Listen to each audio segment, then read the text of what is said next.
Mbak Mimin, Mbak Apri, monggo jumeneng salam hangat ring temantenannya.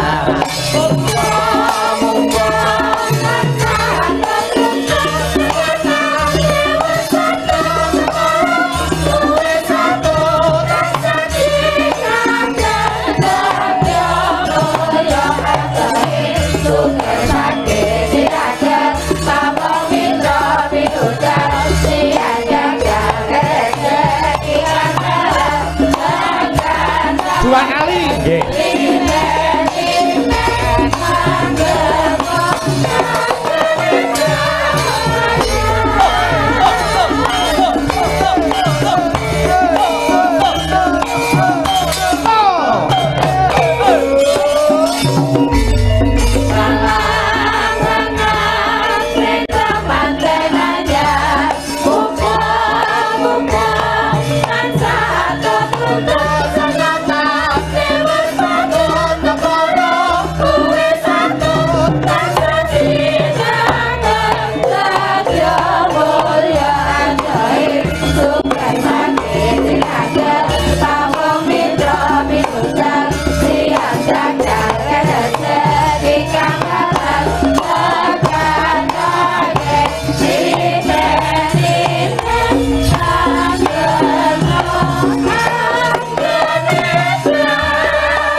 Assalamualaikum warahmatullahi wabarakatuh. Selamat malam Mbak Mimin.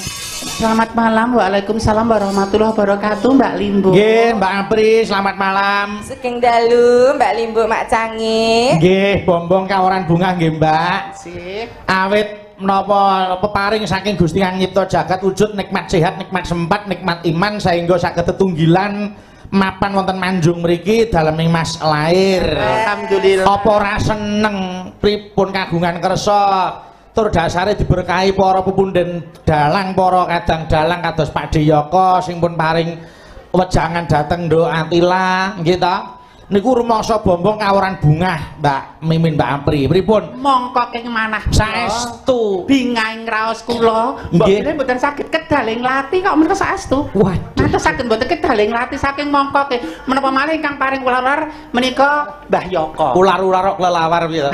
Ular-ular menika Mbah Yoko. Aku paring kelelawar.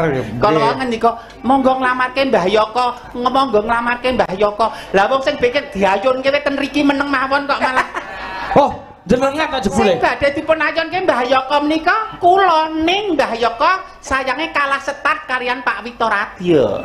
Oh berarti Oh, sing kayonke sampean ki piyai kalih. Nek milih Anu kitab dalang kitab penjipun Mbah Yoko. Mbah Yoko. Nek milih ruruh kula tetep milih Pak Wito. Pak Wito no piyayine alus kok ya. Wah, berarti sok lakon alap-alapan tenan lakon iki.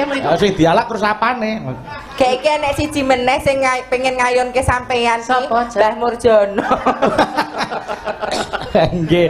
Wah, nggih wong jenenge seniman ketemu nggih anu geguyon mboten wonten sanes namung kejawi ngraketaken tali ning pasederekan Mbak Mimin. Nggih, nderek bingah nduk lala kalian Mas Alis nggih. Nggih, Mas Alistianto. Saestu mugi-mugi anggenipun mangun Brayan Agung mangga bagya mulya. Amin. Pokoknya bejo donya bejo akhirat nah ya Nok. Nggih. Nah. Lah sakniki panjenengan ya tak aturi paring ular-ular karo temantene putri. Merga panjenengan ra wis pengalaman dadi wong wedok niku kudu kepiye karben garwane iki kerasan ning dalem lan bisa tresnani garwane apa ni semae lahir batin ngono. Nek nganggo bahasa pedalangan aku rak ya wis kalah wasis karo beliau-beliau. Wis Nggih. pengalaman. Ya. Nganggo bahasa Pak Ustad mesti ya kok ana kleru-klerune tundone mah mboten prayoga. Nggih. Sing mudah dimengerti wae. Heeh piye. Nggih. Nek dhisik wong tuwa ngarani dawane lurung isih dawa gurung, Gurung. saiki jek ana meneh dawane gurung isih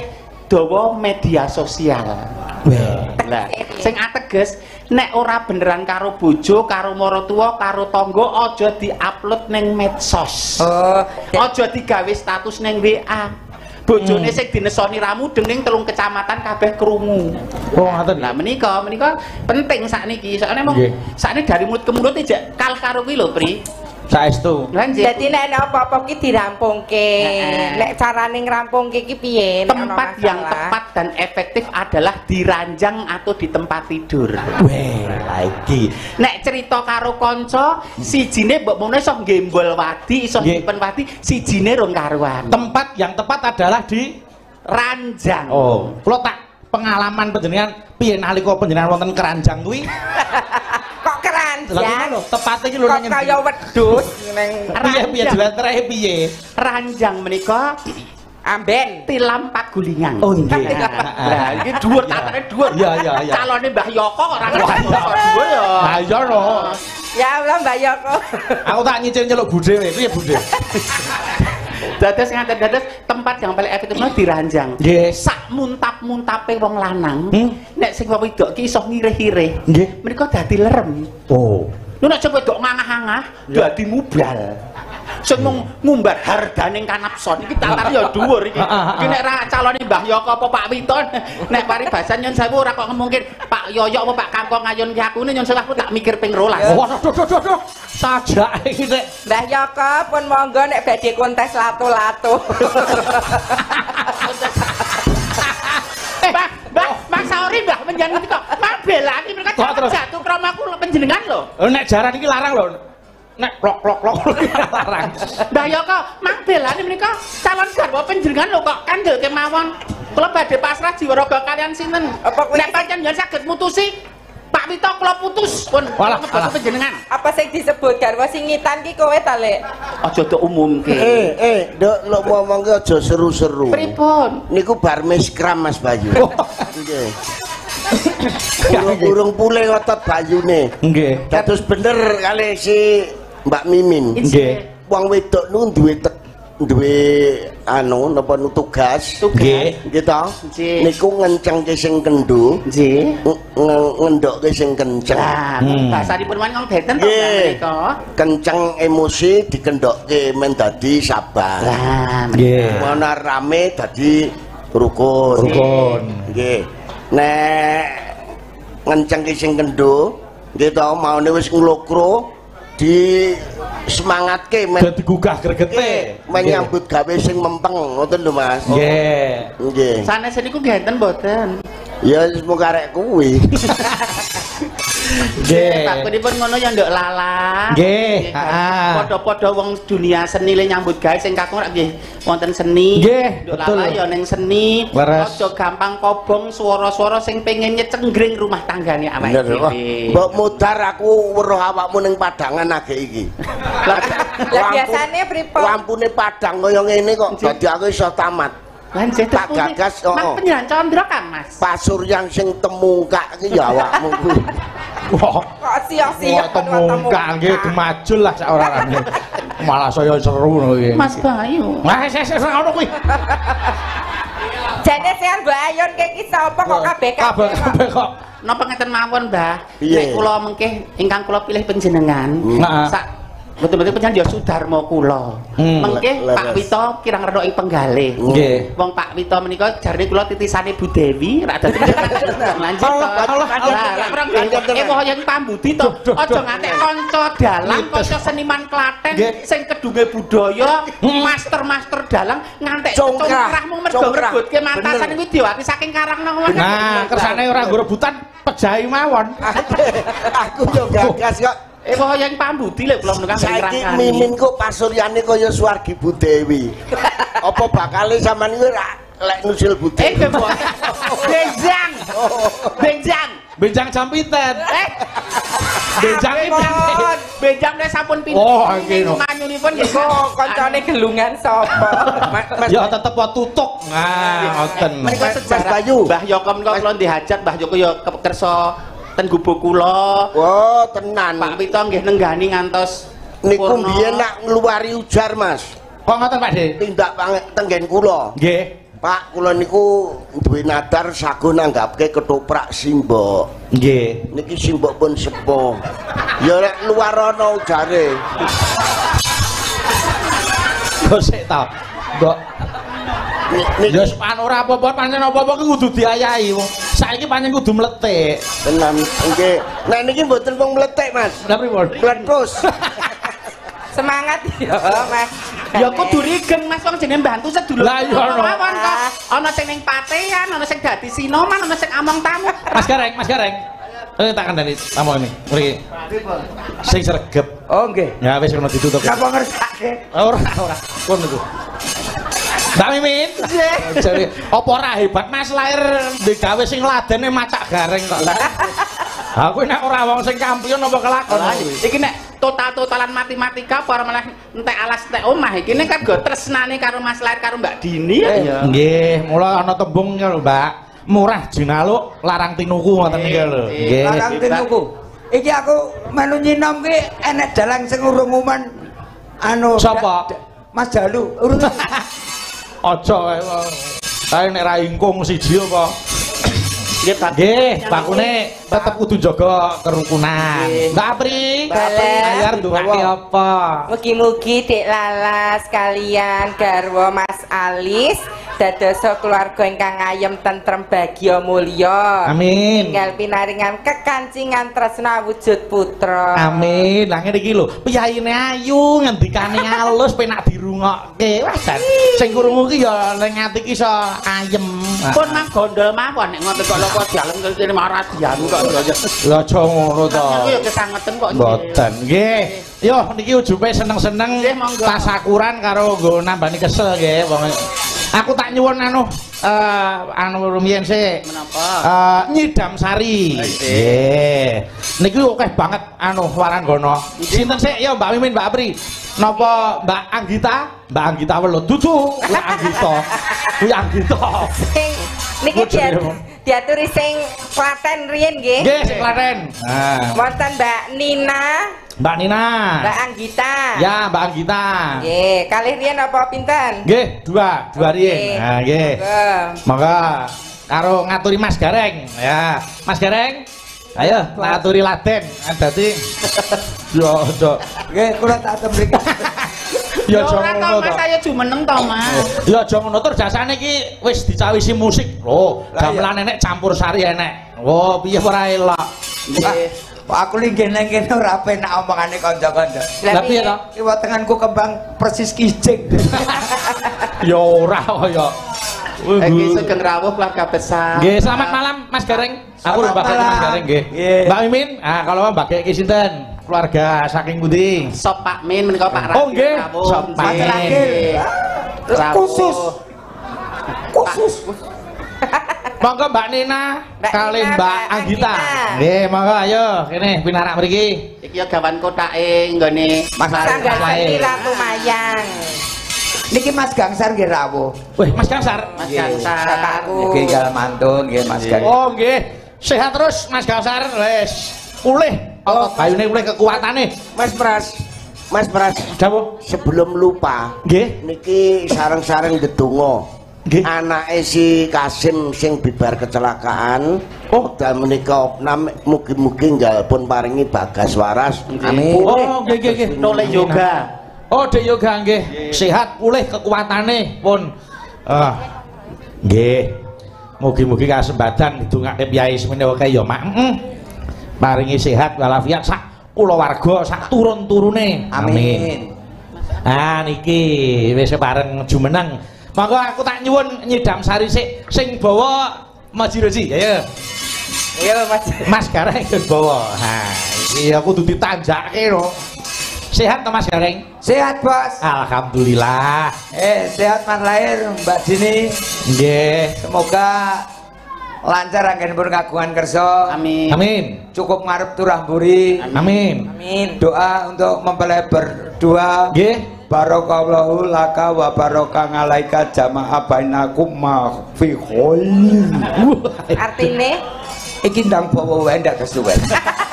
karamu dengan Artine iki lho apa? Artine yo wis kok. Wong ninggal welik kok ora diartekke. apa tinggal belik. Kalau lah sesuk mulai Ora cet. aku tak nyuwun Mas Gareng karo Mbak Mbak Apri sik. Nah, ngono. Pasangan dia. Nggih. Yo dibawani sik. Selamat malam Mbak Nina, Wilujeng Dalu. Sugeng dalu. Mbak Gita. Nggih. Menika nyengkuyung Mas Lair anggenipun kagungan kersa mantu. Nggih. Ya Mbak Apri, kaya ngapa suarane? Nah. dimatke. Nah. Oh, aku sing didhawuhi Mbak Aprise. Heeh. Mas Gareng maju ganti gandrung ngono. Lancang ya. Duh wong bagus. Jadi ora patek. Wong Katara kok ngene kok bagus. Kuwi fitnah. Lah trane Kaya ngene iki dagelan kok ngene kok bagus. Raja Rena maju. Wis karemu wis mbok bagusne apa elek karemu. Nanu. Lah.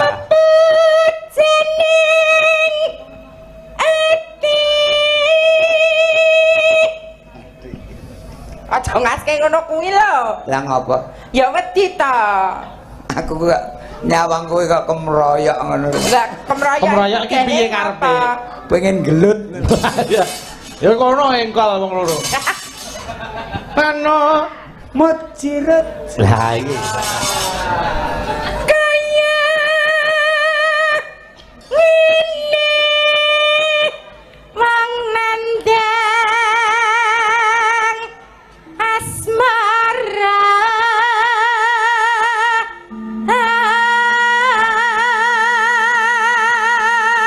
Wong asmara kok kaya gila ngono didemoki mek manut ngono lho. Aku ki gila ki sing nyawang apa lho Mas? Lah ngopo? Oyotmu ki lho. Aja.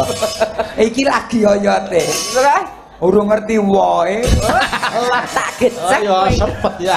Tak iles-iles. Ya wae yang apa kare tak gedhi. Ya padha niku. Yo saiki Mbak Nina. Nano neno. Nggih padha nadane. Nggih. Apa ta awakku dhewe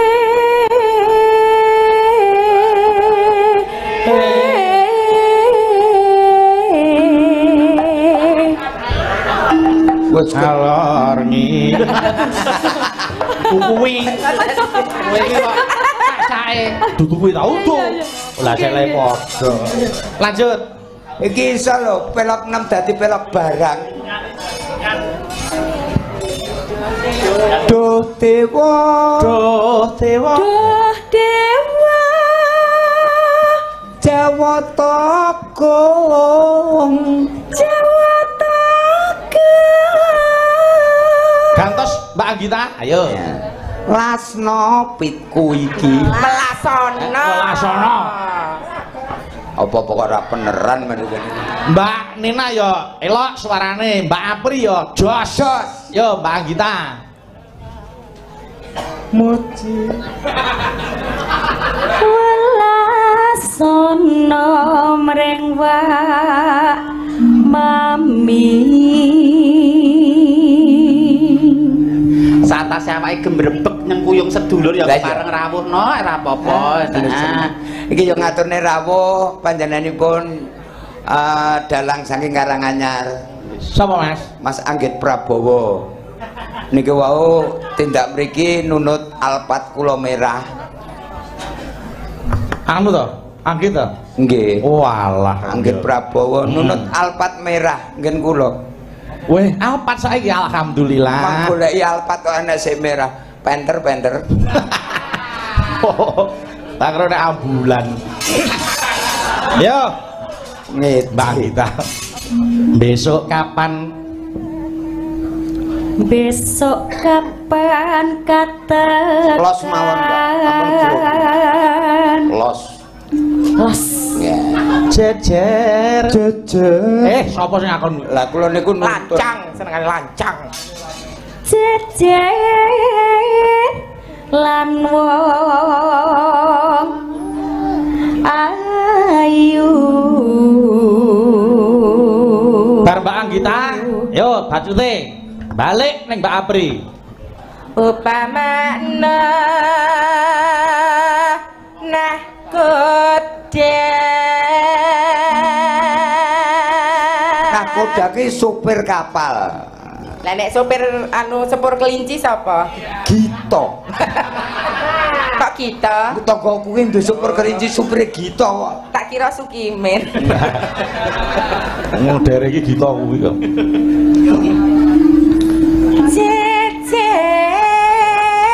Loh, kita jejer wae. Kok dibaleni meneh? Kuwi kata Upama sira nakoda Tanpa prau sasat sarat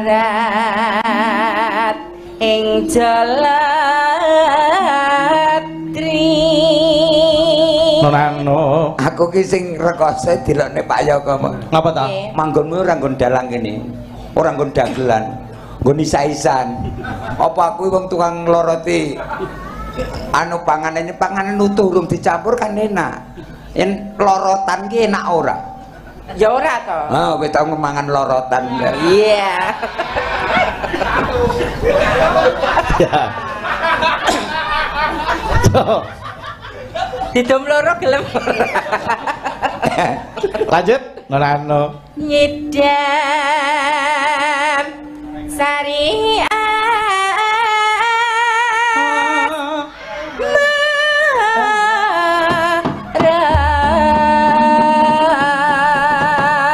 Kula suwun mangke sesarengan gongso kali musike bareng nggih. Monggo dibukani sik. Wah, campur sarine Mas Lair ki wis ganti ping 3 ya jenenge. Lah kok ngono? Kalau mbak niku Air Langga. Sing saiki kan Putri Ratu. Seni Ratu Mayang. Putri Ratu. Ratu Mayang ping 3 to. Dadi Air Langga terus Air Mancur. Wis karepmu. Putri Mayang. Tak bahagia Mas Gareng. Maka pun diaturaken maka yo langgami penyidam sari. Nggih. Maka yo. Buka celuk Mbak Nina yo. Nonano.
Nyidam sari bablas ke tembangangan, Nduk. Nggih, siap.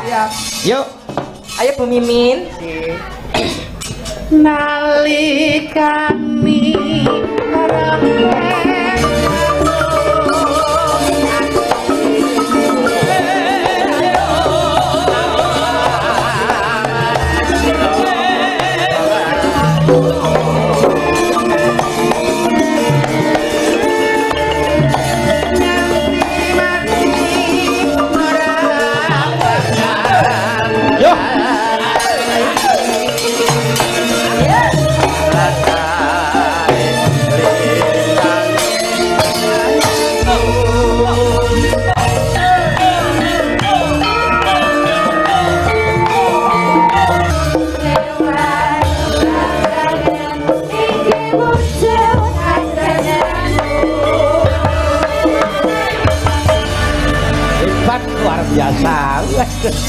Nggih, terima kasih Mbak Nina kali Mbak Anggita. Nggih wis diaturke. Ya. Mas Gareng, Lebet. menika rumangsa bombong aoran bungah ya Mas. Niki sing nyengkuyung Mas lair niku akeh banget dasare. Niki sing kepareng napa menika mendukung sound system nggih ta Widyarama sound system. Dukuh Bayat Klaten menika ingkang kepareng mangarsani Pak Lurah Kempes. Nah, Mas Kempes. Tapi kali Jatayu audio sound system. Majegan Klaten Bapak Darawanto lho apa ora hebat. Jane akeh banget Mas sing arep nyengkuyung sound system ning ya nyatane ya wis piye wong piyai kaya Mas Lair niku ya sapa to sing ora pirsa panjenengane. Nggih disambat piye wae budal kok. Nggih. Mula nek sampean ngantek disambat Mas Lair apa didhawuhi Mas Lair kok ora mangkat, wah kualat tenan. Kualat kula nggih mriki nyaur utang.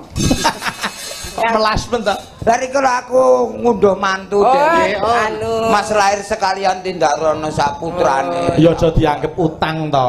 Malah dianggep utang niku malah engko rekoso nggih to. Wah kudu nyaur lah ora ngoten ning bakune ngraketke seduluran. Nggih. Niki pun Mbak Nina kali Mbak Anggita. Ayo sapa meneh Mbak? Mbak Mimin karo Mbak Presiden. Ayo. Sapa lek? Pindah Solo sik piye? Pindah Solo. Nggih. Duh Sekar karo sapa? Sekar karo Mbak Junisa. Junisa. Nggih, yo mriki Mbak Sekar kali Mbak Junisa. Monggo. Jebul kae kang anti-anti wis sekam mrene. Wis rada suwe bakar pisan ora krungu kabare.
Niki kula merdikake wong ora ana penyuwunan lagu arep ngaturke lagu menapa mangsa baronga. Ayo napa sing dados kremenan panjenengan.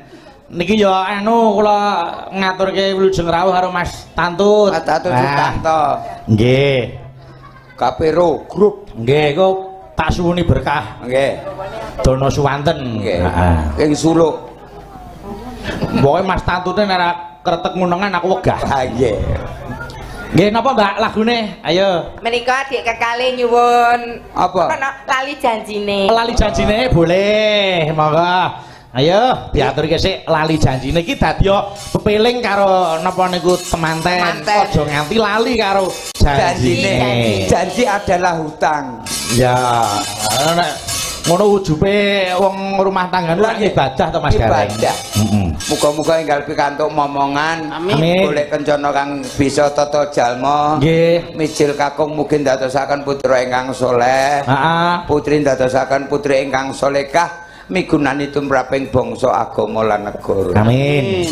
Monggo yo diaturke sik lali janjine. Monggo, iya Cak. Monggo ayo. Yo, aku yo melu.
ngendang agarane penyanyi sing kira-kira isin lah.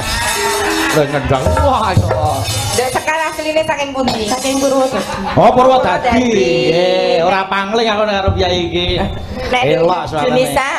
Wonogiri. Oh, Wonogiri. Nggih. Pun kagungan garwa sedaya napa dereng? Derek. Dereng. Oh, urung nan. Apa isih kuliah? Asih mahasiswa. Oh, Sih mahasiswi ya. Oke. Oh, oleh sekarang iku ora entek-entek. Tak foto dulu, tak foto dulu. Lah yo diubengke wae wong. Semangat ya. Ora apa-apa jenenge. Ya lanjut. Kowe kok kan mau kemerutuk kae iki ngopo, Mas? Lah ngapa? Kayak mau kok gayeng men ki ngopo? Lah kok gayange ngapa? Kowe kuwi lho. Apa ditikoni dhek kok malah nyalahke. Lah kancaku kayak banget to. Ya lanjut. Maka Janjane kowe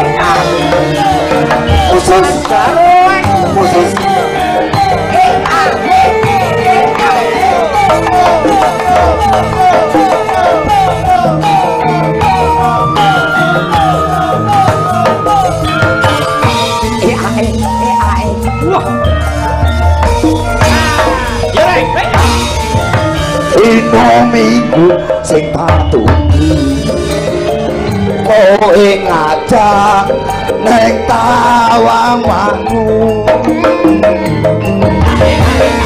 ati sirjenge ngene ana kene aku ngono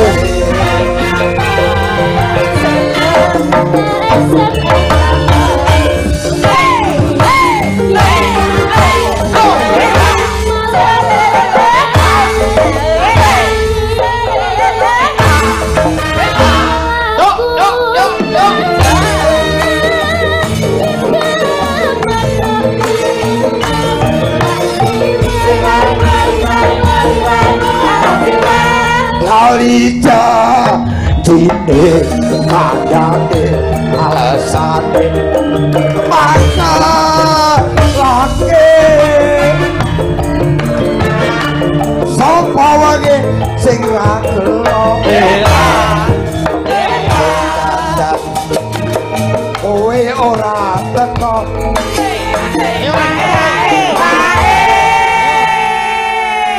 Mas Gareng, ayo terus ke. Aneh, ya.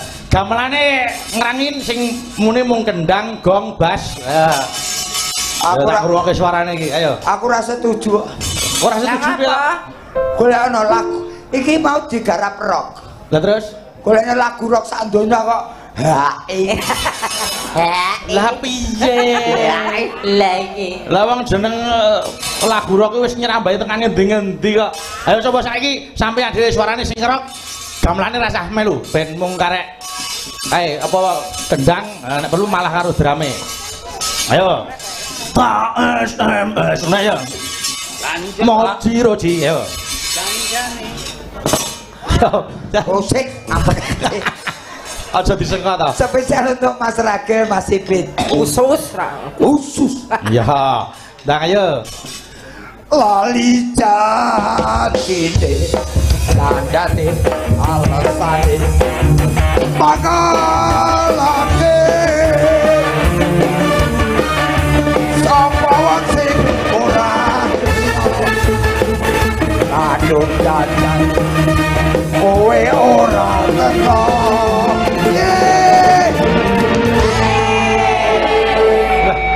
Mesake. Oh yes kok hae.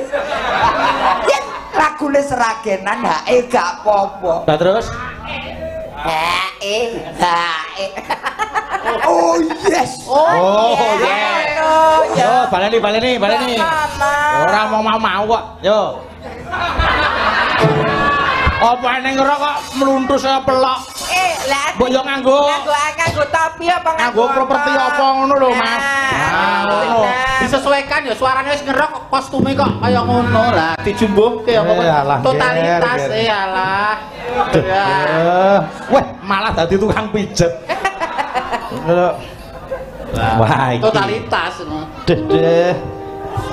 Wah. Kaya sing ning perapatan gendengane ya ngono kuwi lho sandangane. Kowe mikir Mbah Yoko. Oh, kok, Pak? Lancang. Yo ora. Yo ning kene aja ning ngono ya. Ayo coba kaya apa? Dengaren Mbah Yoko ora ketika kaya biasane. Piye biasane? Awang kene wis enek mikir kok nyekel kae. Mik-mik kono matane. Biasane ngono iki ora. Nek nganggo topi kuwi gayane kaya Michael Jackson, tangan kiwa nyekel topi, wah, sikile gedruk-gedruk kaya stroke kae lho. Yo. Ayo. Lanjut. Ora wireless to. Ora ono.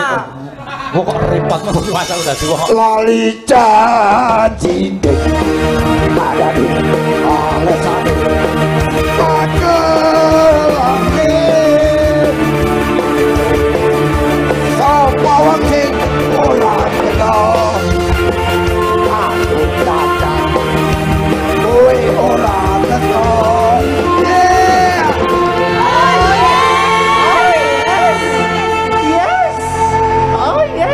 Wah, apa kuwi? Yes. Kuwi kok beda geseh dhewe. Yes. Kowe iki malah gawe aku ora iso nyanyi ngono. Sampeyan penting kan oh yes ta ora ngendikake piye intonasine piye gayane. Oh yes. Sampeyan kan oh yes manut aku manut panjenengan lho. Lah iya manut. Sing angkatke sampean apa aku? Ora wong tuwa digugu. Ora kowe. Ha, ora beneran. Oh yes ora beneran. Pokoke gawe kok lupa terus. Iki sing depo durna rek.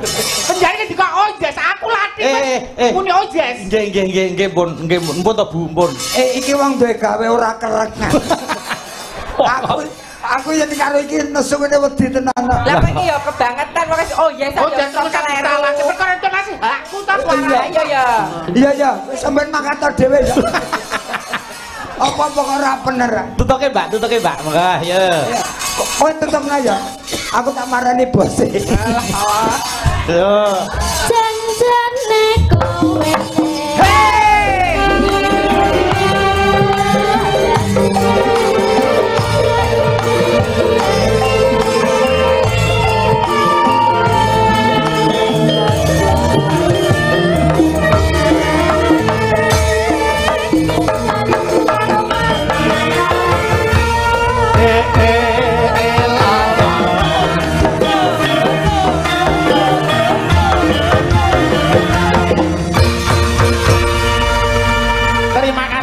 Matur nuwun. Mengke tutuke ning Pathek Sanga sing ngombe Jakate. Mulayuh nutuki wajib, ayo tak derekke. Tan samar pamoring sukma. Sinuk maya winah ya ing asepi.